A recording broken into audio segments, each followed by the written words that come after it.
Comment mettre en place une structure pour tes vidéos? Alors salut à toi, j'espère que tu vas bien.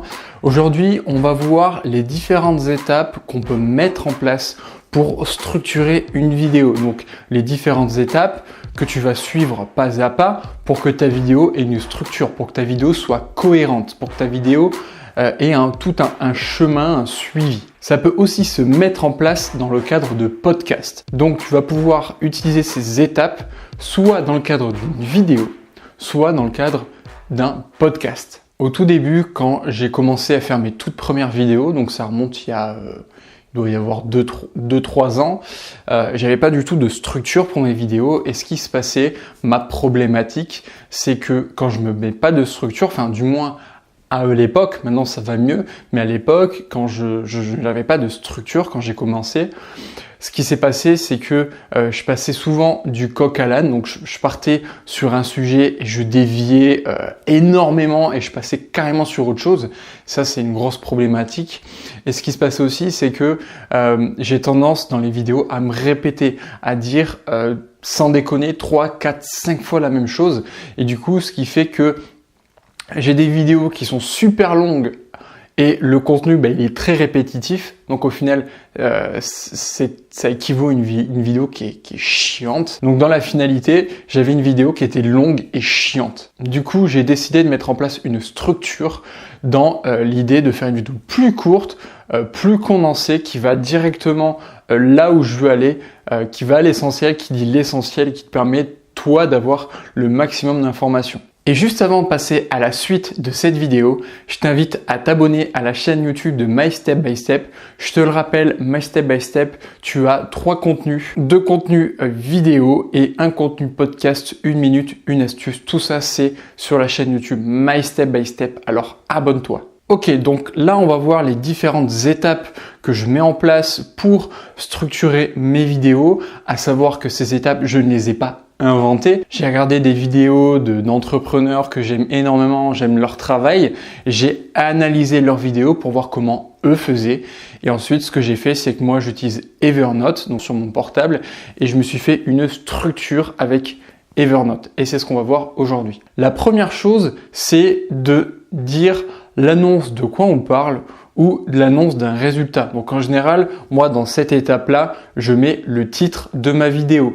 Donc tu peux marquer, voilà, tu vas annoncer le sujet dont tu vas parler dans ta vidéo ou ton podcast, ou alors tu vas énoncer, ça peut être aussi une question, ou alors énoncer un résultat en tant que titre de ta vidéo ou de ton podcast. Étape numéro 2, je mets le bonjour, donc j'ai marqué le bonjour, la situation, lieu, ce que je fais. Donc c'est à cette étape-là où je me présente, je dis bonjour. Et en général, tu peux voir dans certaines de mes vidéos, je dis voilà, en ce moment, je suis en train de faire une projection pour mon travail salarié, etc. Ça met un petit peu le cadre, la condition de ce que je fais actuellement. Étape numéro 3, c'est là où je mets soit la promesse, soit comment faire, ce que j'ai appelé comment faire ci, comment faire ça. C'est là, tu vois, par exemple, dans cette vidéo, je t'ai dit, dans cette vidéo, je vais te partager les différentes étapes, que je suis pour réaliser une vidéo. Et je t'ai dit aussi que ça pouvait s'adapter dans le cadre d'un podcast. Donc c'est dans cette étape 3 que j'annonce ça. En gros, dans cette étape-là, je t'explique comment faire ci ou comment faire ça. Mais je pouvais aussi te donner la promesse d'un résultat. On peut faire les deux. 4. Dans cette partie, c'est ici que je vais raconter les problématiques ou alors les problématiques mais que j'ai vécues dans mon histoire. Donc là, je t'ai dit par exemple que je passais souvent du coq à l'âne ou alors que je me répétais 36 millions de fois. Donc, soit les problématiques que rencontrent les gens ou alors les problématiques que tu as vécues à travers ton histoire. La 5e étape, elle est toute simple, c'est l'étape où je fais un premier appel à l'action. Donc j'invite souvent les gens à s'abonner à ma chaîne YouTube et j'invite aussi les gens en général à télécharger un cadeau gratuit, ce qui va me permettre de récupérer des adresses mail pour ma liste sur mon autorépondeur. Comme tu as pu le voir dans cette vidéo, je ne l'ai pas fait, c'est voulu. La 6e étape, c'est simplement une étape un peu plus fun. Tu verras dans certaines vidéos, je montre des cadres, tu vois, des prises de vue, le lieu où je suis, ce que je peux faire, etc. Donc c'est le côté un peu plus fun. Je montre un peu le lieu où je suis. L'étape numéro 7, c'est l'étape que je suis en train de faire en ce moment, c'est l'étape où je développe la solution. Donc j'ai marqué développement du sujet, développement de la solution.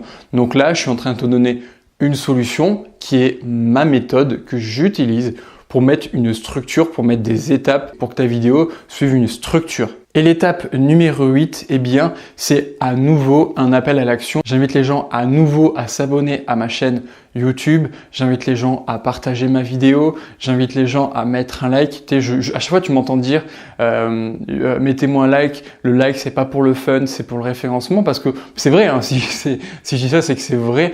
Mais ça me permet d'aider ma chaîne YouTube à se référencer. Donc voilà, tu peux faire des appels à l'action pour ça. Tu peux faire des appels à l'action pour d'autres vidéos que tu as déjà réalisées. Tu peux faire des appels à l'action, encore une fois, pour un cadeau gratuit, etc. Donc, c'est à nouveau l'étape d'appel à l'action. Voilà, donc tu as pu voir les différentes étapes que moi j'utilise. C'est la méthode que j'utilise pour faire mes vidéos, les différentes étapes. Bien évidemment, tu peux d'abord essayer de cette façon, mais tu n'es pas obligé de te cantonner à ça.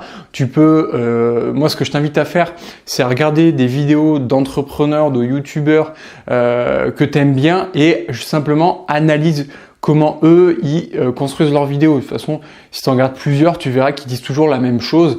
Je t'invite notamment à voir les vidéos de Jean Rivière. Enfin, maintenant, il fait des podcasts, c'est pareil. Tu verras qu'en de manière, enfin, pas celle d'aujourd'hui, mais celle d'il y a encore quelques mois, tu vas voir qu'il y a toujours les mêmes étapes, le même process, parce qu'il fonctionne sous forme de process.